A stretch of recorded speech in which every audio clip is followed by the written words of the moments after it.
Study IQ IAS, अब तैयारी हुई अफोर्डेबल। हेलो एवरीवन, आपको एक स्ट्रेंज न्यूज बताता हूं मैं। न्यूज ये है कि ऑस्ट्रेलिया में at present there are triple attack. Triple attack मतलब ऑस्ट्रेलिया में one of the single time हमें क्या देखने को मिल रहा है, उसी टाइम पे स्नोफॉल भी हो रहा है, हीट वेव्स भी हैं और रेनफॉल भी चल रहा है। मतलब तीन सिचुएशन, तीन क्लाइमेटिक फिनोमेना एक साथ ऑस्ट्रेलिया में चल रहे हैं। There is snowfall, there is heat wave and there is rain at once. आज जानने की कोशिश करते हैं एग्जैक्टली ऐसा कैसे हो रहा है, मतलब ऐसा कैसे पॉसिबल है कि हीट वेव और snowfall along with the rainfall, तीनों चीजें एक ही कॉम्बिनेशन में एक ही साथ कैसे देखने को मिल सकती हैं, समझते हैं। तो यहां पे सिचुएशन ये है, थोड़ा सा मैं ऑस्ट्रेलिया का मैप आपको समझाता हूं, फिर आपको ज्यादा समझ आएगा। सिचुएशन क्या है ये देखो, एक कोल्ड स्नैप आपका देखने को मिला है ऑस्ट्रेलिया के साउथ ईस्टर्न पार्ट के अंदर।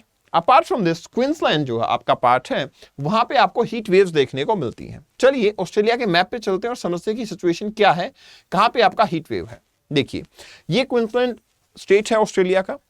हियर हमें हीट वेव के सिंबल देखने को मिल रहे हैं, ठीक है, राइट एट दिस पार्ट, इस रीजन के अंदर, ठीक है, हमें क्या देखने को मिल रहा है, snowfall as well as heavy rainfall, ठीक है। Both region are very immediate to each other. दोनों रीजन एक दूसरे के बहुत पास में हैं और बहुत पास में होने के बावजूद यहां पे हीट वेव्स हैं और यहां पे कंडीशन ऐसी है कि here heavy rainfall along with the snowfall that is happening। तो जानने की कोशिश करेंगे एग्जैक्टली सिचुएशन क्या है। थोड़ा सा मैं आइडिया दूं तो आपका यहाँ पे जो आपकी एक स्टेटमेंट रिलीज हुई फ्राइडे को, पता चला द ब्यूरो ऑफ मेट्रोलॉजी, ठीक है, BOM बोलेंगे, उन्होंने फोरकास्ट किया कि the extreme weather conditions across the country reports the Xinhua news agency, यहाँ की न्यूज एजेंसी, उन्होंने रिपोर्ट किया। अब सवाल क्या है, सवाल सिचुएशन ये है कि यहाँ पे सिचुएशन ये हो गई कि low pressure condition system develop हुआ साउथ ईस्ट ऑस्ट्रेलिया के अंदर, ठीक है, जिसकी वजह से आपका cold air, shower, localise hailstorm, thunderstorm और ये स्ट्रॉन्ग गस्टी विंड्स जो है जनरेट हुई।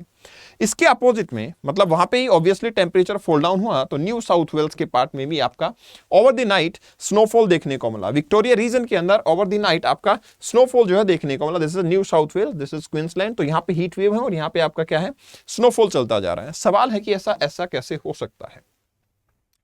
तो यहां पे ही मतलब मीनवाइल द सेम कंडीशन कि यहां पे आपका क्वींसलैंड के अंदर फिर भी आपकी हीट वेव कंटिन्यू थी। हमें यह भी पता लगता है कि when we will look upon this situation before 9 AM Queensland के अंदर मुझे पता लगता है कि लगभग 30 डिग्री सेल्सियस का टेम्परेचर पहुंच जाता है। अब डे जैसे जैसे ऐड होगा तो आप समझते हो टेम्परेचर तो और बढ़ जाएगा। मतलब ये काफी टिपिकल प्रॉब्लम है। BOM ने नोट किया है कि यहाँ पे साउथ ईस्ट पार्ट में दैट इज क्वींसलैंड के अंदर जो आपका टेम्परेचर है वो काफी नीचे जा चुका है, ठीक है, काफी नीचे टेम्परेचर जा चुका है एंड डेफिनेटली वो आपका और भी नीचे जाएगा। अलॉन्ग विद दैट यहाँ पे पता लगता है कि अदर पार्ट में 30 to 40 डिग्री सेल्सियस टेम्परेचर भी पहुंच सकता है, जहां पे आपका क्या होगा, फायर इन द फॉरेस्ट और आपके हीट वेव के डेंजर वो भी देखने को मिल रहे हैं। तो यार अलॉन्ग विद द सिचुएशन एक पार्ट ऐसा है साउथ ईस्ट जिसमें टेम्परेचर लो है, एक पार्ट ऐसा है जहां पे टेम्परेचर 30 to 40 डिग्री पहुंच के फॉरेस्ट फायर जो है वो कोज कर सकते हैं। तो आपका जो सिचुएशन है ये काफी प्रॉब्लम क्रिएटिंग है। फ्लड आ रहा है आपका, कहीं पे फायर का डेंजर है, तो मतलब दोनों चीजें एक्चुअली ये क्यों हो रहा है उसके बारे में हम जानते हैं। थोड़ा सा मैं आपको पिक्चर दिखाता हूं साउथ ईस्ट ऑस्ट्रेलिया की। साउथ ईस्ट ऑस्ट्रेलिया में टेम्परेचर 10 to 16 से ऊपर जा नहीं रहा है, ठीक है, फरवरी मंथ का 10 to 16। आपको ये बता दूं मैं, आपको ये तो पता ही होगा शायद, बट फरवरी मंथ में ऑस्ट्रेलिया के अंदर गर्मी होती है, लेकिन टेम्परेचर है 10 to 16 डिग्री सेल्सियस, ठीक है। जैसे हमारे यहाँ सर्दी तो वहां गर्मी होती है, जब हमारे गर्मी आएगी तो वहां पे सर्दी होगी। तो ये सिचुएशन है यहाँ पे। तो यहाँ मुझे पता लगता है कि एक्चुअली यहाँ पे स्नोफॉल देखने को मिल रहा है, ठीक है ना, एंड इट इज एक्सपेक्टेड कि ये इस वीकेंड तक भी आपका स्नो रीजन जो है, स्नोफॉल जो है कंटिन्यू रहेगा।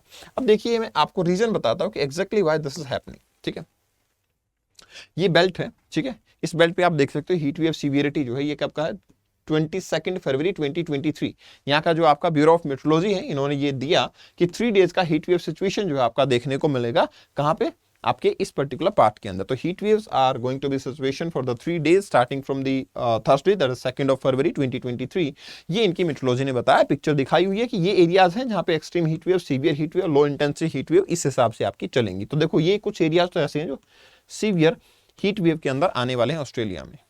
तो एक्चुअली ये क्यों हो रहा है, यहां देखो यार होता क्या है कि ऑस्ट्रेलिया की जो टोपोग्राफी है दैट इज मोर और less it is driven by the, it is surrounded by the water body, तो मतलब क्लाइमेट भी आपका क्या होगा, क्लाइमेट भी वाटर बॉडी इसका ड्राइव करेंगे। तो यहां पे सवाल आता है कि Sydney will be benefited from the fresh weather.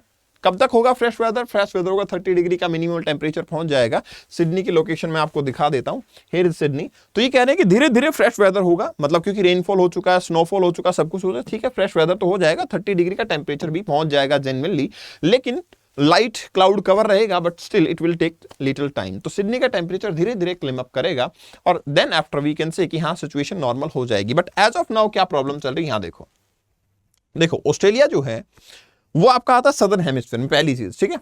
Australia आता है सदर्न हेमिस्फीयर में, ये पहली चीज है। अब सदर्न हेमिस्फीयर में आता है, मतलब हमारे यहाँ पे जब सर्दी होती है, मतलब राइट नाउ जैसे विंटर में है इंडिया नॉर्दर्न हेमिस्फीयर में, तो मतलब सदर्न हेमिस्फीयर में गर्मी होनी चाहिए, बट जेन्युइनली यहाँ पे काफी हैवी रेनफॉल, इसी की वजह से आपका सर्दी का मौसम यहाँ पे एस्टेब्लिश हुआ, स्नोफॉल होना शुरू हुआ, बट यहाँ पे इक्वली आपकी हीट वेव है।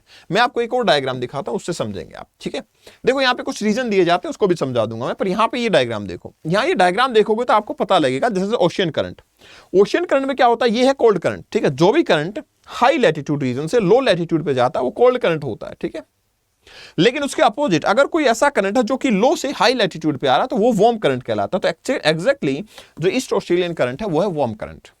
अब ये जो करंट है ये होते हैं आपकी विंड से ड्राइव, मतलब जो विंड होती हैं आपकी हवाएं जो होती हैं वो आपके करंट को ड्राइव करती हैं, ठीक है। अब ट्रेड विंड्स क्या होती है, ट्रेड विंड्स होती हैं आपकी ITCZ के according, inter tropical convergent zone. ये क्या होता है, ये होता वो है, ये वो पॉइंट होता है जब आपकी जो विंड्स हैं जिस पॉइंट पे ट्रॉपिकल विंड्स जिस पॉइंट पे कन्वर्ज करती हैं। तो एग्जैक्टली जनवरी में ITCZ यहां होता है, फरवरी में धीरे धीरे क्या कहां आएगा और नीचे आएगा।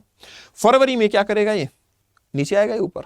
फरवरी में ऑस्ट्रेलिया की तरफ जाएगा या इंडिया की तरफ, डेफिनेटली नीचे जाने का मतलब ये फरवरी में लो लैटिट्यूड की तरफ बढ़ेगा। एक्चुअली ये सन के अपरेंट मूवमेंट के साथ में चलता है। अब सन क्योंकि क्या करेगा, सन आपके नॉर्दर्न हेमिस्फीयर की तरफ शिफ्ट हो रहा है, तो ये भी धीरे धीरे हेमिस्फीयर की तरफ शिफ्ट होगा। अब उससे क्या होगा, उससे सिचुएशन ये बनेगी, अगर ये आपका करंट ऊपर की तरफ शिफ्ट हो गया तो डेफिनेटली ये जो एरिया है आपका, ठीक है, इसके ऊपर आपके वार्म करंट का बहुत ज्यादा इंफ्लुएंस आना बंद हो जाएगा धीरे धीरे, क्योंकि आपके जो विंड यहां डोमिनेट कर रही थी वो तो परमानेंटली इस विंड ये अवेलेबल है इस एरिया में, बट स्टिल क्योंकि जैसे जैसे ITCZ ऊपर जाएगा तो यहां पे आपकी वाटर बॉडी जो है उस पर ड्रास्टिक चेंज आएगा। एंड यहां पे जो आपके आइलैंड देख रहे हो ना आप छोटे छोटे, ठीक है, जो कि आपका रिंग ऑफ फायर कहलाते हैं, ये शेप करते हैं कि इस टेरिटरी पे आपका वार्म करंट वैसे भी ज्यादा नहीं पहुंच पाता, तो definitely it is reaching at this place.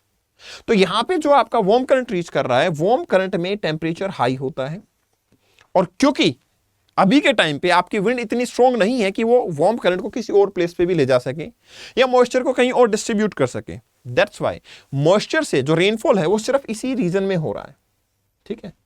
मतलब वार्म करंट, हाई टेम्परेचर का मतलब होता है लो प्रेशर कंडीशन, मतलब कन्वेक्शन होता है। अब कन्वेक्शन जब होगा तो डेफिनेटली उस केस में आपकी रेनफॉल जो है वो हैवी देखने को मिलती है। अब आप समझ तो सकते हो धीरे धीरे क्या हो रहा है, आपका रेनफॉल जो है यहाँ पे एस्टेब्लिश हो गई है, एंड क्योंकि ये लैंडमास है, लैंडमास पे बहुत जल्दी टेम्परेचर फॉल डाउन हो जाता है।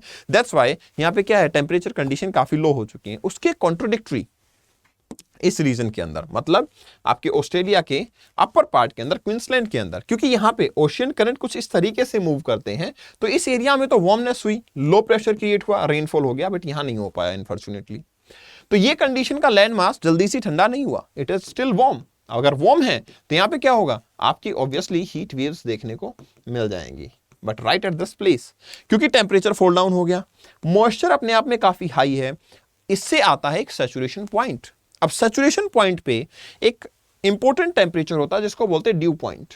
ड्यू पॉइंट क्या होता है, एक ऐसा पॉइंट जहां पे आपका मॉइस्चर जो है वाटर में कन्वर्ट होना शुरू हो जाता है, ठीक है। लेकिन अगर वो पॉइंट, अगर वो टेम्परेचर फ्रीजिंग टेम्परेचर से कम हो तो फिर क्या होगा, तो फिर आपके मॉइस्चर वाटर में कन्वर्ट ना होके स्नो या हेल में कन्वर्ट होना शुरू हो जाएंगे। इसलिए इस रीजन के अंदर हेल स्टॉर्म या स्नोफॉल देखने को मिल रहा है, क्योंकि जेन्युइनली यहाँ पे आपका लैंडमास तो कूल हो गया बट स्टिल मॉइस्चर काफी ज्यादा है, तो वो मॉइस्चर की कूलिंग होगी, ड्यू पॉइंट आपका फ्रीजिंग पॉइंट से कम है, तो डेफिनेटली उस केस में स्नोफॉल देखने को मिलेगा। Exactly it is happening because of this ocean current as well as the movement of ITCZ। ये सिचुएशन है। तो यहाँ पे रीजन आपको दिया हुआ है, BOM ने कुछ रीजन दिए हैं। एक तो हाई मॉइस्चर है, क्योंकि आपका एटमॉस्फेयर क्या हो जाता है, वार्म हो जाता है, तो डेफिनेटली हाई मॉइस्चर होगा। दूसरा आपका unstable atmosphere, low pressure condition, convection, unstable atmosphere होगा। अब अनस्टेबल एटमॉस्फेयर होगा तो डेफिनेटली फिर स्नोफॉल होगा अगर ड्यू पॉइंट से नीचे टेम्परेचर चला गया। और ड्यू पॉइंट से नीचे टेम्परेचर क्यों गया, उसका कारण सिंपल सा है कि आपके जो लैंड मास है वो बहुत जल्दी कूल हो जाता है, लेकिन वाटर बॉडी जल्दी से कूल नहीं हो पाती। Okay guys, that's why Australia is facing heat wave as well as the snowfall along with the thunderstorm and hailstorms। चलिए फिर नेक्स्ट सेशन में मिलते हैं। उससे पहले एक इंपॉर्टेंट इंफॉर्मेशन मैं आपको बताना चाहूंगा। स्टडी IQ का SIP plus batch, last batch, ठीक है, last batch of SIP is going to start from tomorrow. Kapil live का कोड यूज करके आप एडमिशन ले सकते हैं। अगर आप अपने प्रीलिम्स के अंदर सक्सेस पाना चाहते हैं तो definitely tomorrow is the right time. कल से अपनी जर्नी को स्टार्ट कीजिए और यूपीएससी की highest, one of the highest, last 7 year की हाईएस्ट वैकेंसीज अवेलेबल हैं, तो डेफिनेटली अपनी सीट को इंश्योर कीजिए। अगर आप हिंदी मीडियम से 2024 की तैयारी करना चाहते हैं तो हिंदी मीडियम का पहला बैच 14 फरवरी से स्टार्ट हो रहा है। कपिल लाइव का कोड यूज करके आप वहां पे भी एडमिशन ले सकते हैं। इंग्लिश मीडियम की बात करें तो आपका प्री प्लस मेंस का बैच, आपका एडमिशन 10 फरवरी से क्लोज हो जाएंगे, तो कपिल लाइव का कोड यूज करके आप यहाँ पे भी एडमिशन ले सकते हैं। तो any of the study IQ live foundation batch या फिर आपके SIP या फिर आपका ऑप्शनल ज्योग्राफी या फिर अदर ऑप्शनल जहां भी एडमिशन लेंगे, कपिल लाइव का कोड आपको मैक्सिमम डिस्काउंट अवेलेबल करवाएगा। कपिल भारद्वाज ऑफिशियल ये मेरा टेलीग्राम चैनल है और kapil.bhardwaj 2022 ये मेरा इंस्टा हैंडल है। अगर कोई प्रॉब्लम है तो आप मुझे यहाँ पे डायरेक्टली मैसेज कर सकते हैं। Okay guys, thank you very much, all the very best. Study IQ IAS, अब तैयारी हुई अफोर्डेबल।